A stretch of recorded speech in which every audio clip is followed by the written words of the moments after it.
ಅಧ್ಯಕ್ಷರೇ, ತಮಗೆ ಧನ್ಯವಾದಗಳು ಅಧ್ಯಕ್ಷರೇ.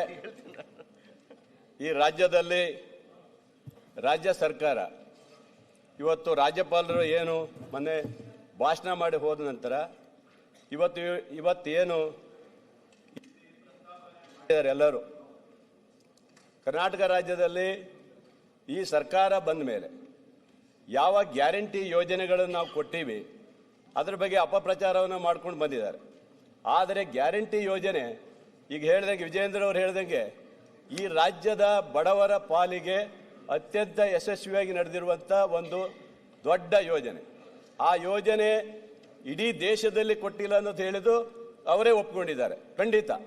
ಆದರೆ ಒಂದೆರಡು ತಿಂಗಳು ವ್ಯತ್ಯಾಸ ಆಗುವಂಥ ವಿಚಾರ ಬಂದರೆ ಬಿಟ್ಟರೆ ಒಂದು ತಿಂಗಳು ಹೆಚ್ಚು ಕಮ್ಮಿ ಆಗ್ಬೋದು. ಆದರೆ ಅವರ ಮನೆ ಬಾಗಿಲಿಗೆ ಮುಟ್ಟುವಂಥ ಕೆಲಸವನ್ನು ಇವತ್ತು ರಾಜ್ಯ ಸರ್ಕಾರ ಮಾಡಿದೆ. ಅದರ ಜೊತೆಗೆ ಇವತ್ತು ರಾಜ್ಯಪಾಲರು ಮೊನ್ನೆ ಬಂದು ಮಾತಾಡಿ ಹೋಗಿರುವಂಥದ್ದು ಯಾವ ಉದ್ದೇಶಕ್ಕಾಗಿ ರಾಜ್ಯಪಾಲರು ಬಂದರು, ಅವರು ಮಾತಾಡಿದ್ದು 2 ನಿಮಿಷ ಇರ್ಬೋದು. ಆದರೆ ಬಂದು ಹೋದಂಥ ಸಂದರ್ಭದಲ್ಲಿ ಈ ರಾಷ್ಟ್ರದ ರಾಷ್ಟ್ರಗೀತೆಯನ್ನ ಅವರು ನೋಡಿ ಕೂತ್ಕೊಳ್ಳಿ. ಮೊನ್ನೆ ನಾನು ಬಹಳ ಸ್ಪಷ್ಟ ನೋಡಿ ನಿಮ್ಗೆ ಅರ್ಥ ನೋಡಪ್ಪ ಹೇಳ್ದು ಕೇಳಿ. ನೀವು ಏನ್ ಹೇಳ್ತೀರಿ? ನೀವು ಅಲ್ಲಿ ಕೂತ್ಕೊಂಡು ನಾನು ಹೇಳ್ದು ಕೇಳಿ. ಇಲ್ಲಿ ನಾನು ಹೇಳಿ ನಿಮ್ದಲ್ಲ, ಅದಕ್ಕೆ ನಿಮ್ದು ನೀವು ನೋಡಿ ಮೈಂಡ್ ಅಪ್ಲೈ ಮಾಡೋದಿಲ್ಲ ನೀವೆಲ್ಲವೂ ಕೂಡ. ಏನಾಗಿದೆ ಸರ್, ಮೊನ್ನೆ ಬಹಳ ಸ್ಪಷ್ಟವಾಗಿ ನಾವು ಹೇಳಿದ್ದೇವೆ ರಾಜ್ಯಪಾಲರ ಬಗ್ಗೆ ಅವ್ರ ನಡವಳಿಕೆ ಮೇಲೆ ಯಾರಿಗೂ ಚರ್ಚೆ ಮಾಡ್ಲಿಕ್ಕಿಲ್ಲ, ಎಲ್ಲ ತೀರ್ಮಾನ ಆಯ್ತು ಬಿಟ್ಟೆ. ಆದರೆ ಇವತ್ತು ದೇಶದಲ್ಲಿ ಹೈವೇ ಬಗ್ಗೆ ಮಾತಾಡ್ತಾ ಬಹಳ ಹೇಳಿದ್ರು. ಈ ರಾಜ್ಯದಲ್ಲಿ ಕರ್ನಾಟಕ ರಾಜ್ಯದಲ್ಲಿ ಯಾವ ಹೈವೇಗಳು ಇವತ್ತು ಮುಕ್ತಾಯ ಆಗಿದೆ ಇವತ್ತು ಯೋಚನೆ ಮಾಡಿ ಹೇಳ್ಬೇಕು. ಇವತ್ತು ಬಿಜೆಪಿ ಸರ್ಕಾರ ಕೇಂದ್ರ ಸರ್ಕಾರ ಯಾವುದೇ ಹೈವೇ ಯಾವುದೇ ಹೈವೇ 15-20 ವರ್ಷ ಆಗ್ತಾ ಬಂದ್ರು ಸಹ ಇವತ್ತಿಗೂ ಹೈವೇಗಳು ಮುಕ್ತಾಯ ಆಗಿಲ್ಲ. ಇವತ್ತು ಈ ದೇಶದ ಪರಿಸ್ಥಿತಿ ಈ ತರ ಇದೆ. ಇವತ್ತು ಅಲ್ಲ ವಿಚಾರ ಹೇಳ್ತೀರಾ? ನೀವು ಶಿವಮೊಗ್ಗನೇ ಹೇಳ್ತಾ ಇದ್ದೇನೆ, ತುಮಕೂರಿಂದ ಗೋಪಾಕ್ಷ ಕಂಟಿನ್ಯೂ ಮಾಡಿ. ನೀವು ಅಲ್ಲ ಅವ್ರು ಕೇಳಿದ್ರೆ ಹೇಳ್ತಾರೆ, ಅವ್ರಿಗೆ ಯಾಕೆ ನೀವು ಉತ್ತರ ಕೊಡ್ತೀರಿ ಇವ್ರೆ? ಹಾಗಾಗಿ ಅಲ್ಲ ನಾನು ಹೇಳೋದು, ಹಾಗಾಗಿ ಇವತ್ತು ದೇಶದ ಪರಿಸ್ಥಿತಿ ಈ ತರ ರಾಜ್ಯ ಸರ್ಕಾರ ಕಂಟಿನ್ಯೂ ಮಾಡಿ. ನೀವು ಈ ಕಡೆ ಶರಣ್ ಸಲಗಾರ್ ಅಲ್ಲಿ ನೋಡಿ ಸರ್, ಎಲ್ಲರಿಗೂ ಗೊತ್ತಿದೆ. ನೀವು ಯಾಕೆ ಮಾತಾಡ್ತೀರಿ? ಅಲ್ಲ ಓಕೆ ಫಿನಿಶ್ ಮಾಡಿ ಅಧ್ಯಕ್ಷರೇ. ಇವತ್ತು ಈ ರೀತಿಯ ಪರಿಸ್ಥಿತಿ ಇದೆ. ರಾಜ್ಯ ಸರ್ಕಾರ ಕೊಡುವಂತ ಹಣದಲ್ಲೂ ಸಹ ಕೇಂದ್ರ ಸರ್ಕಾರ ಬರುವಂತ ಇದರಲ್ಲಿ ಇವತ್ತು ನಮ್ಮ ಶರತ್ ಅವ್ರು ಹೇಳಿದಂಗೆ ಅವ್ರೇನು ಬರ್ಬಾತಾಗಿ ಹೋಗಿದಾರ. ಯಾಕೆ ಕೊಡ್ತಾ ಇಲ್ಲ ನೀವು? ಇವತ್ತು ನೋಡಿ GST ಈಗ ಸಡನ್ಲಿ ಇಷ್ಟು ವರ್ಷ GST ಅಲ್ಲಿ ದುಡ್ಡು ಮಾಡಿ ಕಲೆಕ್ಟ್ ಮಾಡಿ ಚೆನ್ನಾಗಿ ರೆಡಿ ಮಾಡಿಕೊಂಡು ಸಡನ್ಲಿ ಇವತ್ತು ಕೆಲವೊಂದು GST ಅನ್ನ ಇವತ್ತು ಕಮ್ಮಿ ಮಾಡಿ ರಾಜ್ಯ ಸರ್ಕಾರಕ್ಕೆ 15,000 ಕೋಟಿ ಇವತ್ತು ನಮಗೆ ಹೊಣೆ ಬಂತು, ಇವತ್ತು ಹೊರೆ ಬಂತು. ಇವತ್ತು ಅದು 15,000 ಕೋಟಿ ಯಾರು ಕೊಡೋದು? ಇದಲ್ಲ, ಇದನ್ನ ಯಾರು ಕೊಡ್ತಾರೆ ಇವತ್ತು ಅಧ್ಯಕ್ಷರು? ಇದು ಅದು ಅವ್ರು ಮಾಡ್ಬೇಕಲ್ಲ. ನಾವು 4,09,000 ಕೋಟಿ ಇವತ್ತು ಏನ್ ಬಡ್ಜೆಟ್ ಮಂಡನೆ ಮಾಡ್ತೀವಿ ಅದು ಕಡಿತ ಆಗ್ತಾ ಬಂತಲ್ಲ ನಮಗೆ. ಇವತ್ತು ಕೇಂದ್ರದ ಹಣಗಳು ಕೊಡದೆ ಹೋದ್ರೆ ರಾಜ್ಯ ಸರ್ಕಾರದ ಪಾಲು ಬೇಕಾದಷ್ಟು ಹೋಗಿದ್ದು ಇವ್ರು ಯಾಕೆ ಕೊಡಲ್ಲ ನಮಗೆ? ಇವತ್ತು ಇವ್ರು ಕೊಡ್ತಾರ? ಇವರು GST ಬಗ್ಗೆ ಹೇಳಿದ್ರಲ್ಲ, ಸಾಲ ಮಾಡ್ಬೇಕಾಗತ್ತೆ. ಯಾಕೆ ಇವ್ರ ಕಾಲದಲ್ಲಿ ಸಾಲ ಮಾಡಿಲ್ಲ? ಇವ್ರ ಕಾಲದಲ್ಲಿ ಬೇಕಾದಷ್ಟು ಸಾಲ ಮಾಡಿ ಹೋದ್ರು. ಇವರು 2.5 ಲಕ್ಷ ಕೋಟಿ ರೂಪಾಯಿ ಸಾಲ ಮಾಡೇ ಹೋಗಿರುವುದು ಅಲ್ವಾ? ಹಾಗಾಗಿ ಅಧ್ಯಕ್ಷರೇ, ಈ ದೇಶದಲ್ಲಿ ರಾಜ್ಯದಲ್ಲಿ ಎಲ್ಲಾ ರಾಜ್ಯಕ್ಕೂ ಸಮಾನತೆ ಕೊಡೋ ದೃಷ್ಟಿಯಲ್ಲಿ ಬೇರೆ ಬೇರೆ ರಾಜ್ಯಕ್ಕೆ ಏನ್ ಬೇಕಾದ್ರೂ ಕೊಡ್ಬೋದು. ಆದ್ರೆ ಕರ್ನಾಟಕ ರಾಜ್ಯ ಸರ್ಕಾರ ಕಾಂಗ್ರೆಸ್ ಸರ್ಕಾರ ಇದೆ ಅಂತೇಳಿ ಏನು ತಾರತಮ್ಯ ಮಾಡುವ ಕೆಲಸವನ್ನ ಇವತ್ತು ರಾಜ್ಯದಲ್ಲಿ ಬಿಡಬೇಕು. ಒಂದು.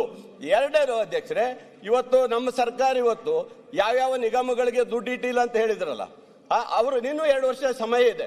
ರಾಜ್ಯ ಸರ್ಕಾರದ ಮುಖ್ಯಮಂತ್ರಿಗಳು ಇದ್ದಾರೆ. ಖಂಡಿತ ನಾವು ಬಡವರ ಪರವಾಗಿ, ಜನರ ಪರವಾಗಿ ಈ ರಾಜ್ಯದ ಜನರಿಗೆ 54,000 ಕೋಟಿ ರೂಪಾಯಿನ ವರ್ಷಕ್ಕೆ ಏನು ವಿನಿಯೋಗ ಮಾಡ್ತಾ ಇದೀವಿ ಗ್ಯಾರಂಟಿ ಯೋಜನೆ, ಅದೇ ತರನೇ ಇವತ್ತು ಮಾಡಬೇಕಾಗಿದೆ. ಅದ್ರ ಜೊತೆಗೆ ಅಧ್ಯಕ್ಷರೇ, ನಮ್ಮ ಒಂದು ಸಮಸ್ಯೆ ಅಂದ್ರೆ ರಾಜ್ಯ ಸರ್ಕಾರದಲ್ಲಿ ಇವತ್ತು ಏನು ತಾವು ಅಧಿಕಾರವನ್ನು ನಡೆಸ್ತಾ ಇರುವ ಸಂದರ್ಭದಲ್ಲಿ ಕೆಲವೊಂದು ಪೊಲೀಸ್ ಇಲಾಖೆ ಬಗ್ಗೆ ಹೇಳಿದ್ರು. ಪೊಲೀಸ್ ಇಲಾಖೆಯಲ್ಲಿ ಇವತ್ತು ಬಹಳಷ್ಟು ಶ್ರಮವನ್ನ ಈಗ ನಮ್ಮ ಹೋಮ್ ಮಿನಿಸ್ಟರ್ಗಳು ಮಾಡಿದ್ದಾರೆ. ಆದ್ರೆ ಎಲ್ಲ ಹೇಳಿದ್ರು, ಕೆರೆಯಲ್ಲಿ ಯಾರೋ ಒಬ್ಬ ಪಂಪ್ ಎಲ್ಲೋ ಮತ್ತೊಬ್ಬ ಎಂತದ ಹೇಳಿದ್ರಲ್ಲ ಹೆಸರು, ಅವರೆಲ್ಲ ಅವ್ರ ಮೇಲೆ ಎಷ್ಟು ಕೇಸ್ ಇದೆ ನೋಡ್ಬೇಕು. ಅವ್ರ ಮೇಲೆ ಎಷ್ಟೆಷ್ಟು ಕೇಸ್ ಇದೆ, 50-100 ಕೇಸ್ ಇದಾವ್.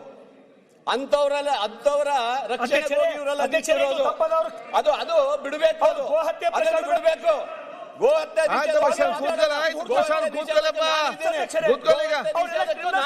ಗೋಹತ್ಯೆ ನಿಷೇಧ ಪ್ರಾಣ ಒತ್ತಡ ಕೆಲಸ ಮಾಡ್ತಾರೆ.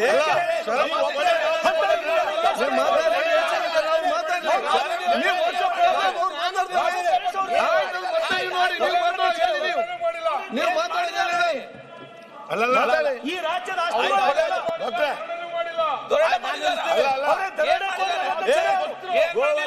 ನಿಷೇಧ ಮಾಡೋದಲ್ಲ, ನಿಷೇಧ ನೀವು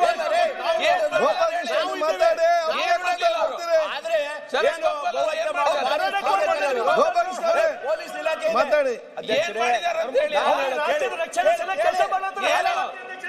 ಗೋಪಾಲ್ ಮಾತಾಡಿ, ನೀವು ಯಾಕೆ ಇದು ಮಾಡ್ತೀರಿ? ಅಧ್ಯಕ್ಷರೇ, ವಿಜೇಂದ್ರ ಮಾತಾಡ್ಬೇಕಾದ್ರೆ ನಾವು ಕಂಟಿನ್ಯೂ ಮಾಡಿ. ವಿಜೇಂದ್ರ ಆಯ್ತು, ನೀವು ಸುಮ್ಮನೆ ಯಾರು ಡಿಫೆಂಡ್ ಮಾಡಿ ಕೂತ್ಕೊಳ್ಳಪ್ಪ. ನಾನು ಮಾತಾಡ್ಬೇಕಾದ್ರೆ ಯಾಕೆ ಅವ್ರು ಮಾತಾಡ್ತಾರೆ? ನೀವು ಮಾತಾಡಿ ಈಗ. ಹೇಳ್ತೀನಿ, ಕೇಳ್ಬೇಕಲ್ಲ ನೀವು ಖುದ ಅಲ್ಲ ಹೇಳ್ತೇನೆ. ಅರೆ ಮಾತಾಡಿ. ಅಧ್ಯಕ್ಷರೇ, ಏನೇನು ಮಾತಾಡ್ತಾರೆ?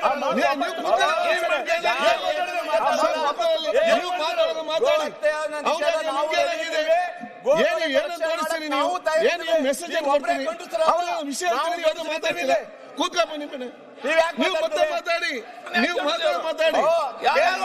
ಆಯ್ತು, ಯಾರು ನೀವು ಯಾಕೆ ನೀವು ಹೆಸರಾಗ ಅವ್ರ ಹೆಸರಾಕೊಂಡಿದ್ದಾರೆ? ಏನು ಯಾರನ್ನ ಬಗ್ಗೆ ಮಾತಾಡ್ತೀವಿ ಸುಮ್ಮನೆ ಕೂತ್ಕೊಂಡು? ಈ ಒಂದು ವಿಧಾನಸಭೆಯಲ್ಲಿ ಕೂತ್ಕೊಂಡು ಏನ್ ಚರ್ಚೆ ಮಾಡ್ತೀವಿ?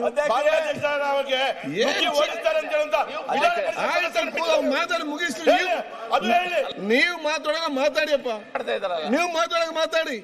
ಅದೇ ಅವ್ರು ಮಾತಾಡ್ಬೇಕು. ನೀವು ಅಲ್ಲ ಹೇಳೋದು ಗೋಹತ್ಯೆ ಮುಂದಕ್ಕೆ ಹೋಗಿ ಹೇಳಿದ್ರೆ ಮುಂದಕ್ಕೆ ಹೋಗ್ಲಿ, ಯಾರೋ ನಿಲ್ಸೋದಲ್ಲ ಅಧ್ಯಕ್ಷರೇ. ಇಡೀ ನಮ್ಮ ಈ ಭಾಗದ ಎಲ್ಲರೂ ನಾವು ಗೋಹತ್ಯದ ಬಗ್ಗೆ ನಿಷೇಧದ ಬಗ್ಗೆ ನಾವು ರೆಡಿ ಇದ್ದೀವಿ. ಆಯ್ತಾ?